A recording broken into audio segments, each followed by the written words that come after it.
Welcome back to this week's episode of Husker Huddle, presented to you by Sapp Brothers, who say, welcome, be our guest. Today, our guest is former Husker offensive lineman, longtime NFLer, last with the Colts, he's with the Bears, he's with the Jets, he's with the Chargers, but he's number one in all our hearts.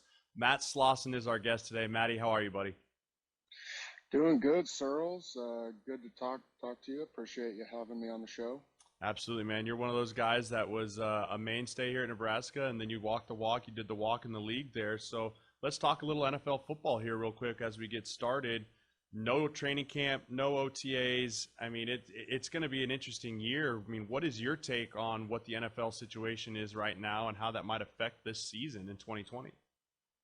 Yeah, I don't know. I mean, this is unprecedented times all over the world, and in America, we're obsessed with football. So it'll be really interesting to see what happens. To see how they'll go about their plans for protecting the fans, but also when you kind of hear some of the reports what they're thinking about doing with opening stadiums at limited capacity and all that, you think like, oh, that's great. They're going to be protecting everybody, still keeping the social distancing thing going. But then you think, well, are they actually protecting people? Because the players are still on the field, and I mean, you being an offensive lineman as well, you know what it's like having a huge, huge gigantic beast in front of you, and he's lined up 4 inches away from your face, and then you're smashing into each other, and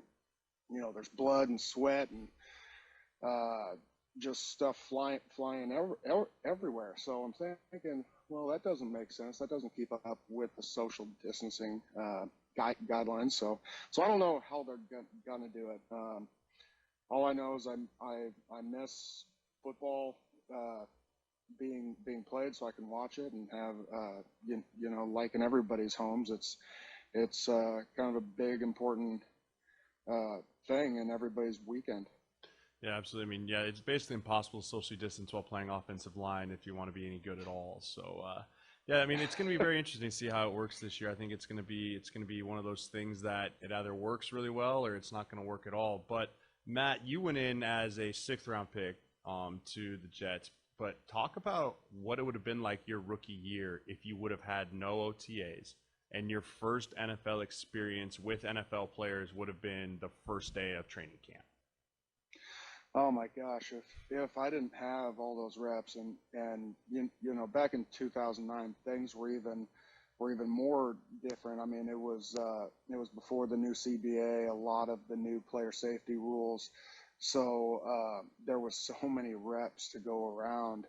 And actually we could still have doubles during mini camps. No thanks. So uh, but the point of that is there was just so many reps to go around the entire group, and the first string guys, they were guys that have been doing it for eons at that point. I mean, when I got drafted, I think DeBrickashaw Ferguson, the left tackle, was in his sixth year. Center Nick Mangold was in his sixth year. Alan Faneca, I think, was in his 12th or 13th year. Brandon Moore was in his eighth year. Was in his ninth year. So really, those guys just took three or four reps in every period, and then it was all the young guys all the time. So, gosh, if I didn't have any of that and any of those reps, I would have been completely lost, and probably would have changed the entire scope of my. Yeah, I think that's one thing people don't understand is I think that you're going to see an absolutely limited number of rookies that make contributions in the NFL this year because they are missing so much of this time, not just physically, but the mental toll of it as well. Matt, as you look back in your NFL career, you have a lot of great moments. You played with a lot of fantastic players. I mean, who are some of the guys that, as you've been out of the league now you've been retired for what, 2 years now? Yeah, little over a year and a half. My last season played was 2018. Yep. so I finally called it, officially retired February of 2019. So, you know, almost a year and a half, and uh, it was a heck of a time. I didn't think that I would play as long as I did. Honestly, I thought I was going to be one of those guys that would just come in, try to hang on practice squad for a year, and then probably come home and start real life. But like I said earlier, the offensive line I came into was an incredible group, and it was led by one of the most fantastic coaches I've ever been around. And I know in Nebraska it may not be the most popular thing to say, but Bill Callahan is a tremendous coach, and having that group of men to kind of show me the way, and Bill to teach me the way, it just ended up, kind of turning my dream into a reality. And then, things just kept getting better. And then I go to the Bears, and I'm able to play with some incredible players there on that line with, Roberto Garza and Kyle Long and, Jamon Bushrod, and having a running back like Matt Forte, and a quarterback like Jake Cutler.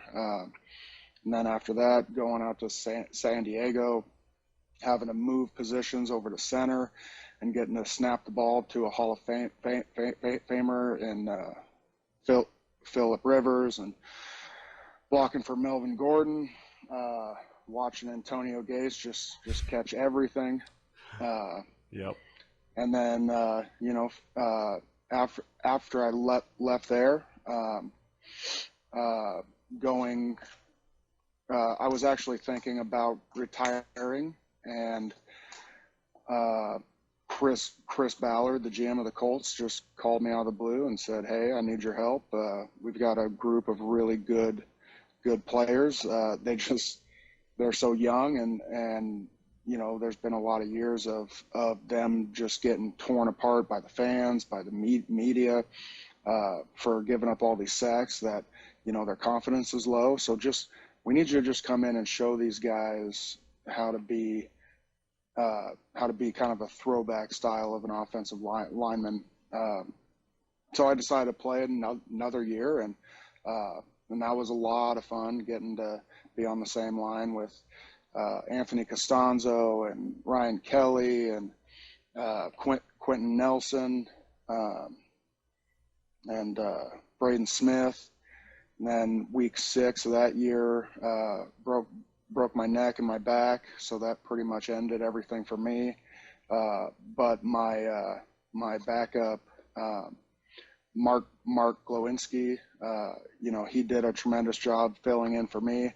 So much so that, he signed himself a nice $18 million extension, and my son is in here to say hello.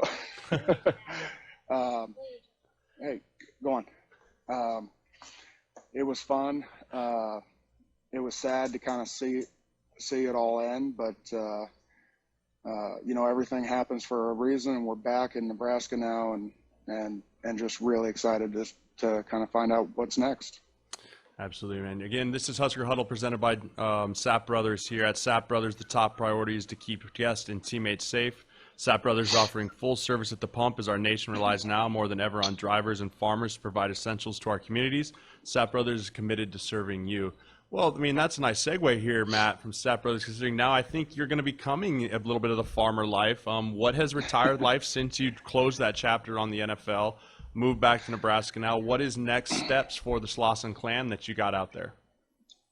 Well, right now, first and foremost, most important thing in my life is to relax, kind of get my body healed up, figure out my golf swing, because I gotta go pro in golf. My wife hates it when I joke around about that, because she says, no, you get one dream and it's already done. So you're all set on that. But no, we've been We bought a farm back in 2011, and it's just kind of been sitting. So we're back. We've been doing a major home renovation, home overhaul, that we started back in December. Hopefully, we're getting close to the end. Hopefully, another 3 or 4 weeks or so. And my wife came up with a cool idea of starting a holiday farm. So that's something that's going to be in our plans. I got myself a nice big tractor and a big old planter. So now, we're just trying to figure out which side of the property we're going to put it all on, and hopefully we'll have a nice, pumpkin patch, Christmas tree farm. Just a place where, families can come out and just have the farm experience. Matt, before we let you go here, we got to talk a little Husker football. Year 3, Scott Frost system. I know that you and I did a lot of pregame, postgame show some stuff last year. But I think moving into this year, this might be the first time that this Husker offensive line has multiple NFL-type players on it since probably my year in 2013 when myself, Spencer Long, Brent Qualley, and Andrew Rodriguez all had shots at the NFL. What are you looking at from this offensive line this year to take that jump, year 3 Scott Frost system, but also just to how to be more successful? You did in Indy with a young group as the old guy. Now you're the really old guy looking back on a young group in college. What would you say to this group if you got a chance to get in front of them? Well, I mean, I'm just PG rated. looking for right. I am looking for any and all improvement. I mean, we're both familiar with Greg Olliston, the offensive line coach. When I took over the starting role at Nebraska, he was our left guard at the time, and he was a really good player. He's a tremendous coach. I've been down there watching practices ever since I've been back, and my son's here walking behind me, so I apologize for that. But yeah, the stuff he's coaching the guys is great. It's correct. Now it's just up to the players to decide inside of themselves and their hearts and their minds to just get it done. I mean, there can't be any more excuses about being young or inexperienced, a new system, whatever. Now is the time Nebraska needs to get back. I agree. I couldn't agree with you more. Again, Matt, we really thank you for joining us. We'll have to catch up more soon. You and I got to get back out there and start chasing those gobblers around again here as season winds down. But we thank you for joining us here on Husker Huddle, presented by Sapp Brothers. And we'll be looking forward for when that pumpkin patch opens up there to come all hang out there. That's right. Hey, I appreciate it, Searles. And for everyone out there who is bored at home and needs something to listen to, check out my podcast, Out of Nowhere. It's me and former NFL running back Danny Woodhead, Nebraska great. It's just a nice, easy, funny podcast where we have some incredible guests. Searles has been a guest on our show, and we've had some incredible guests from the NFL, from the PGA, from the U.S. military. Everyone come out and give it a listen. Hey, that's awesome, Matt. I mean, where can they find that if they're going to go try and find that? You can search for it on Spotify. You can go to iTunes. It's on iTunes in the podcast section. Just search Out of Nowhere Podcast.